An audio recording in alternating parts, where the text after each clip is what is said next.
Ta-da! Here I am. Eskom, it's your fault. Load shedding. It's supposed to finish a few minutes ago, it hasn't, so we're trying to tether off our phones. So let's hope that the cell companies don't let us down. Welcome to another exciting episode of CannaSphere. Thank you for joining us, where we bring you all the latest, greatest, and often not so greatest updates happening in the African cannabis industry. We've got lots coming up today. Nox is going to be talking about, is sticky weed good or a bad sign? I know I love it when I put my fingers on the flower and they stick, as long as it's not too much, when they stick together, especially when you're trimming. Anyway, Jeff will be talking about stabilizing formulations. Dr. Gallow will be talking about ADHD and cannabis. And Cuban will be talking about a local nutrient called monocylic acid. Very keen to hear about that. But before we do anything else, Linda, would you like to give us the quick update on the headlines? Come on, gather in. Oh, you can't get in. Can't get in. All right, we'll swing that around. How's it going, everybody? How are you doing, man? Good. Where's our Eskom power? I wonder. I have 27% left, so let's hope we get through the show. So do I. So here's our headlines. The Supreme Court says new guidelines are needed for cannabis complementary medicine. SAPS holding up hemp permits applications. 500,000 people have been charged ever since we've had the Concord ruling in 2018. How many? 500,000, 500,000. Oh. Labat teams up with CSIR in the Eastern Cape for cannabis ventures. It sounds very promising. And that's about it for us. Right. Well, just to remind you that this program, or this month's programs, are brought to you by the good people at Indoor Sun, a local lighting company doing some incredible work. So go check their website out and support them. And they're our sponsor for this month. Right, shimmy back over here. And I think we can just go straight over to the news headlines. Over to Brett. Brett, over.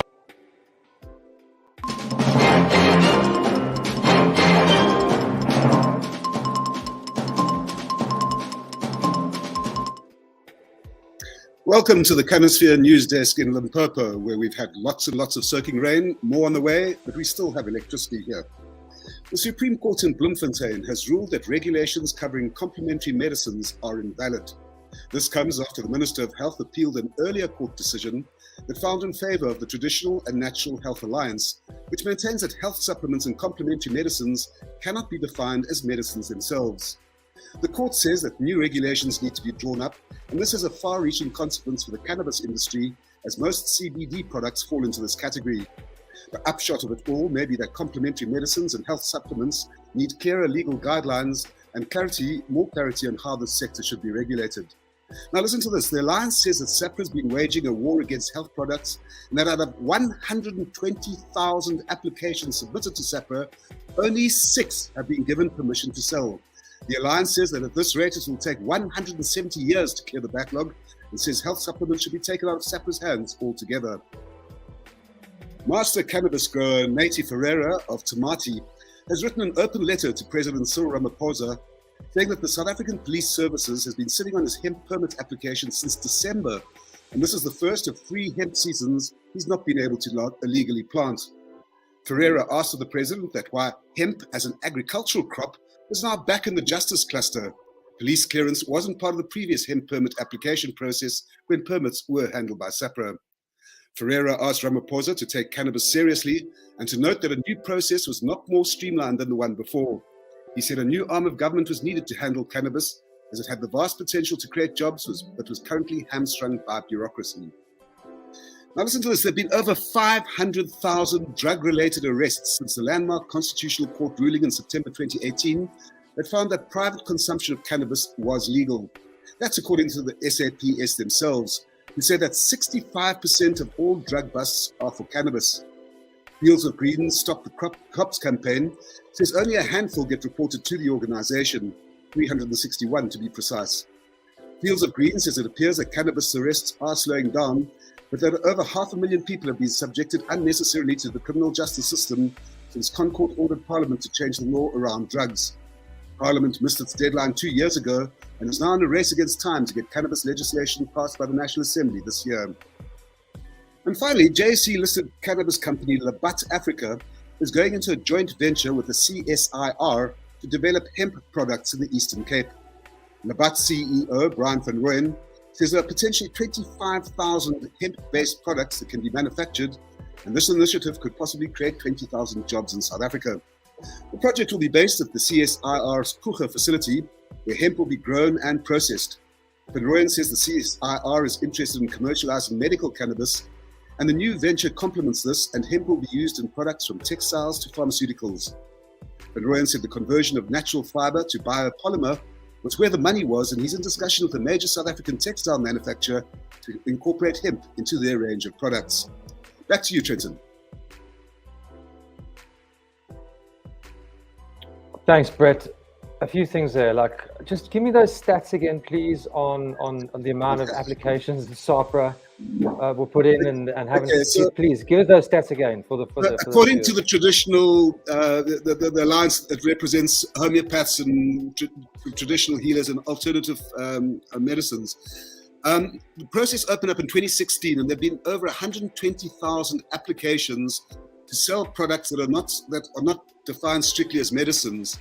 And as of today, the alliance says only 6 have been given what they call permission to sell. So there's this tremendous backlog that's in SAPRA, and they said it would take 170 years to clear the backlog at this rate. And what the alliance wants is to take it out of SAPRA's hands altogether and just streamline the process. So we see it's a bureaucrat's wet dream, this whole thing.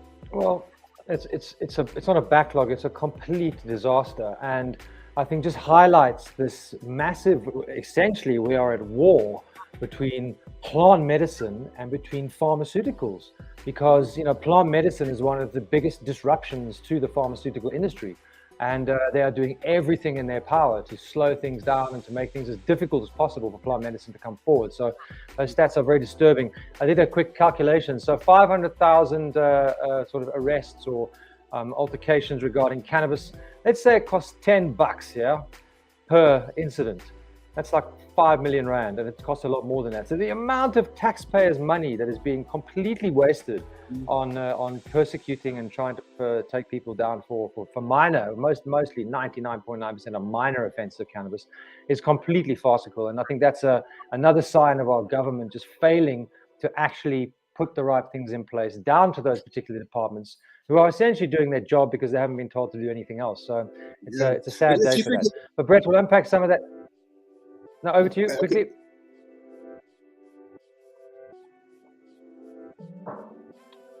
Well, we lost you there, Brett. You know what's interesting? We'll see a bit later. Cool. We're going to move right on and cross over to Noxy, who's going to talk about, is sticky weed a good or bad sign? Noxy, you're up.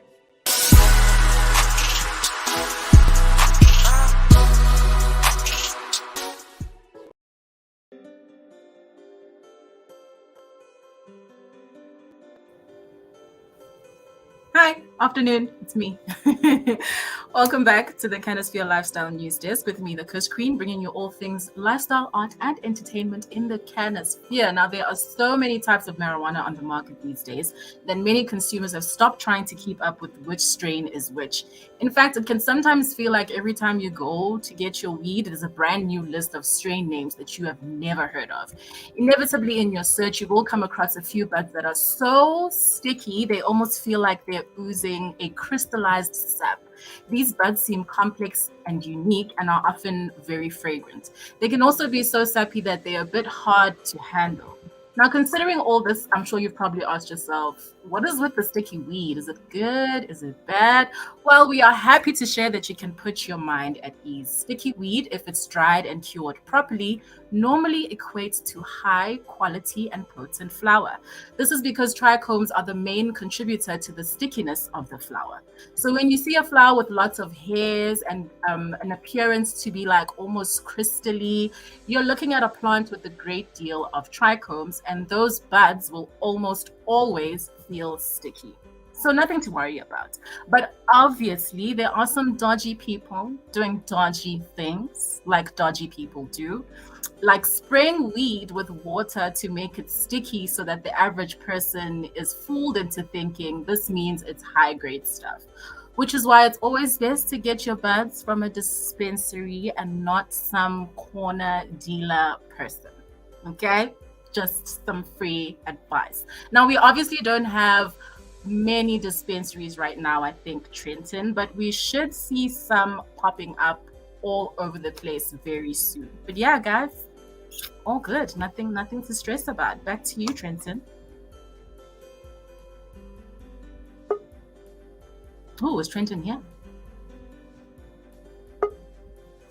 If not, I think we could just move on to the next segment. I think whoever is next might be Jeff. Oh, there's Trenton. Don't worry, I'm here. Yeah, sorry, we just the power came back on, so everything went a bit weird. Thanks. Yes. Anyway, you know what? I'm so upset. You're messing up our show. Like, we're trying to run a business here. Yes, I'm messing up. Ishkum, you're messing it up. So sorry, I missed that because I dropped out. But just what was the conclusion? Is sticky weed bad or good? Sticky weed is great. However, can be dodgy because some people actually spray it with water to make it sticky so that we think. But then the conclusion was get your weed from a proper dispensary, which I know we don't have a lot of these days as yet, but there are some quite reliable ones popping up here and there. There should be at least one reliable dispensary in every city. Well, there'll be a lot more than that, I think. At the moment, the only reliable dispensaries, I think, are the cannabis clubs. But these dispensaries are coming quick and fast. And I think this time next year, we're going to see a very, very different landscape for cannabis in South Africa. Noxy, thanks. We'll see you a bit later. We're going to cross over now to Jeff, who's going to be talking about stabilizing formulations. Jeff, over to you, buddy.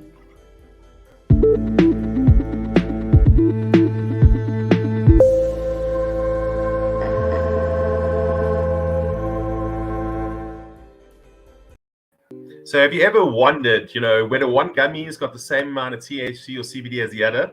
Well, a lot of this comes down to the actual preparation of these extracts and how they dissolve into solution.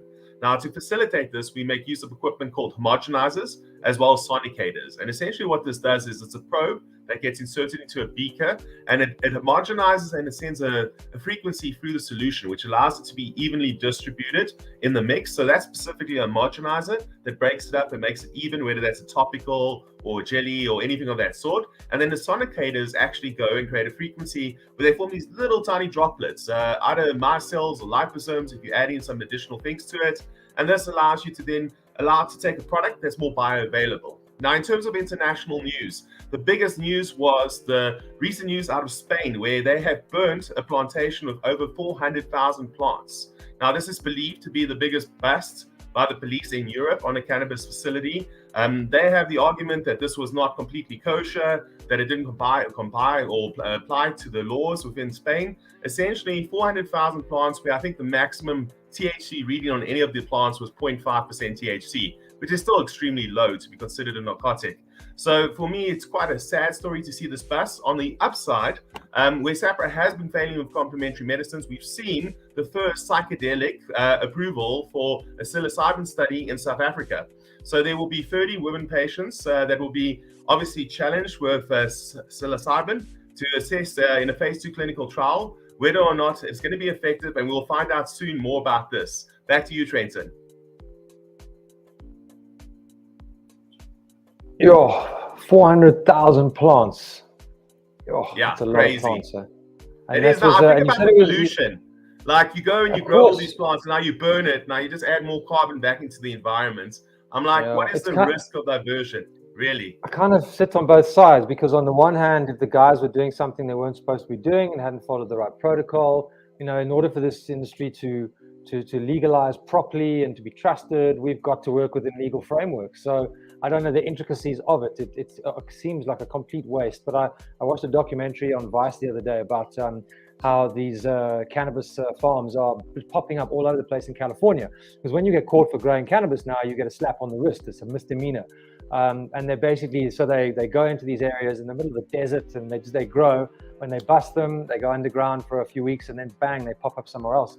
It's completely impossible to police without some kind of incentive. It is always sad to know when especially large amounts of crops are being burnt. But I guess at the same time, maybe they're just trying to send out a message. So who knows? Anyway, I'm sure that I'd have loved to have been in that area when they burnt them for a good sniff and a whiff. Great, awesome. Jeff. Thanks so much for that.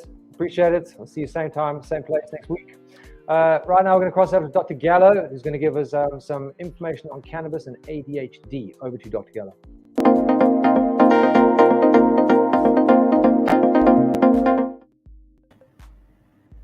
Hi, good afternoon, everybody. Today I'm speaking to you about ADD, attention deficit disorder, and ADHD, attention deficit hyperactivity disorder. So it's a rather controversial and ambiguous diagnosis, but due to time, I'm not going to go into the controversy. Let's rather talk about the current treatments as well as cannabis. Can it actually assist with these symptoms? What are the symptoms of ADD, ADHD? They include inattention, poor concentration, distractibility, hyperactivity, and poor impulse control, such as procrastination, as well as forgetfulness. The disorder is actually managed currently with mind-altering psychoactive drugs, which are aimed at increasing the neurotransmitters in the brain. The most common drugs used is Ritalin, which is actually a dopamine and norepinephrine reuptake inhibitor. But the side effects are actually not very good with these medicines. The reason is it's like giving your child legal speed, like crystal methamphetamines, which basically carries a high risk for abuse and addiction. So can cannabis be used for ADD and ADHD, and is it safer? Of course it is much safer, and yes, it can be used. Studies basically suggest that an endocannabinoid system-based modulation of these neurotransmitters may be involved in reducing symptoms. So let's just go through some clinical trials. In 2009 in France, researchers actually discovered that the endocannabinoid system influenced your impulse behavior and as well as the novelty seeking and the balance between them. This balance was achieved through your CB1 receptors. Hence, the dual capacity of the endocannabinoid system to balance both upper and downer effects simultaneously is what can actually present a new approach to treating ADHD. In 2013, 76 patients were treated with medical cannabis for ADHD. It was found that the inattention was treated and all of the patients had great quality of sleep. This was improved. 2008, a study with dronabinol actually showed cannabis improved symptoms of ADHD. I'm going to share, to just conclude, evidence of anecdotal evidence actually by patients that we've treated within our group of doctors. There were 19 children ages between 8 and 13, all of them on Ritalin, some of them on Adderall as well. All children were able to get weaned off these medicines. They were able to stay on cannabis, which was high doses of CBD, and all of these patients showed improvement in ADHD symptoms. So to conclude, guys, the evidence is there. The science definitely points towards cannabis being a safer alternative to treat ADHD. Back to you, Trenton. What do you think about that and those studies? Yeah, fascinating. I mean, it's just the more we get into this plant medicine world, the more we realize how we've missed out on a fantastic opportunity. What is your, I mean, a lot of people watching the show mail us and ask us, questions and how do they find out more.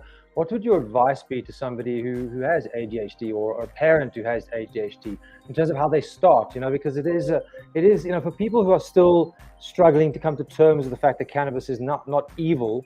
It's a bit of a minefield. So what would your advice be to where they start in terms of finding routes into cannabis? Yeah, so I would start looking at cannabis, doing your own investigation. There's a lot of information online. Also chat to about to your doctors. There are cannabis clinicians as well. You can contact. We have a group of doctors that have a lot of information about this. So I would just do your homework before you get your kids on Ritalin, guys. We really struggled getting these kids and weaning these kids off Ritalin. As I mentioned earlier, it's like giving them legal speed. By the time they get older, they're so addictive. So we just need to look at safer alternatives. And cannabis and CBD, high doses of CBD, whole plant, not synthetic, is definitely an answer to that. Yeah, great. Thanks, Dr. Gallo. Always sharing incredible information. You are a wealth of knowledge, and we really appreciate it. Have a great day. Oh, okay, she's gone. Thanks, Dr. Gallo. Next up, we're going to go to Cuban Zulu, who's going to talk about some new nutrient on the block. Over to you, Cuban.